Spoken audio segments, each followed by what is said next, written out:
Il a été créé et utilisé pendant un certain temps. Tu as pu avoir accès au logiciel dont tu nous parlais tout à l'heure qui permettent d'écouter avec le numéro de téléphone et d'avoir accès à tout? Le logiciel Pegasus, non. C'est resté entre les mains d'Israël, beaucoup. Après, ça a été, si tu veux, dès que ça a été trouvé et retrouvé par certains analystes, le logiciel a été pompé et décortiqué. Mais en fait, Apple, parce que c'était surtout Apple qui était visé par Pegasus, immédiatement, lorsqu'ils ont vu qu'il y avait une faille, ont patché immédiatement. Alors, Israël a d'autres cartouches en stock, donc à chaque fois, ils peuvent faire des nouvelles versions. Mais globalement, voilà. Et alors tu dis que les erreurs humaines sont à l'origine de 85% des violations. Donc en fait, en gros, c'est toujours une erreur qu'on fait. On est sur un site de phishing, on clique sur un truc, etc.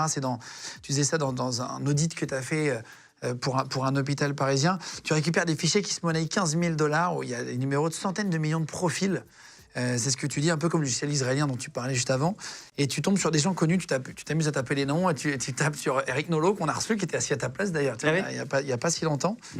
Gérald Darmanin, Bruno Le Maire, il y a même Brigitte Macron, dont le numéro de portable est disponible. Dans ton j'imagine, portable, tu as tous ces numéros-là.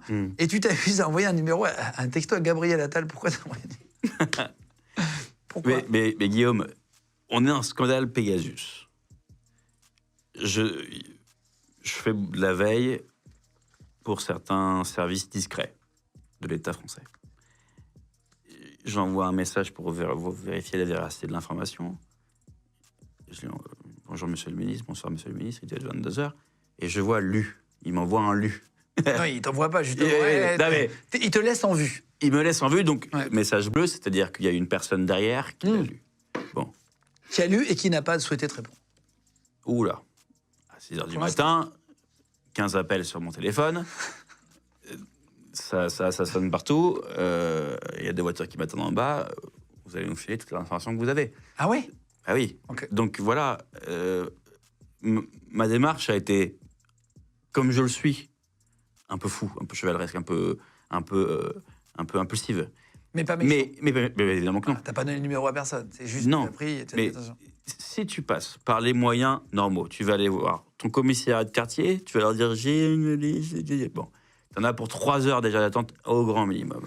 Ensuite, il faut passer par la plateforme Pharos, cybermalveillance. Il faut faire des déclarations. Bon. Et pourquoi? Et aller à l'ANSSI, et machin.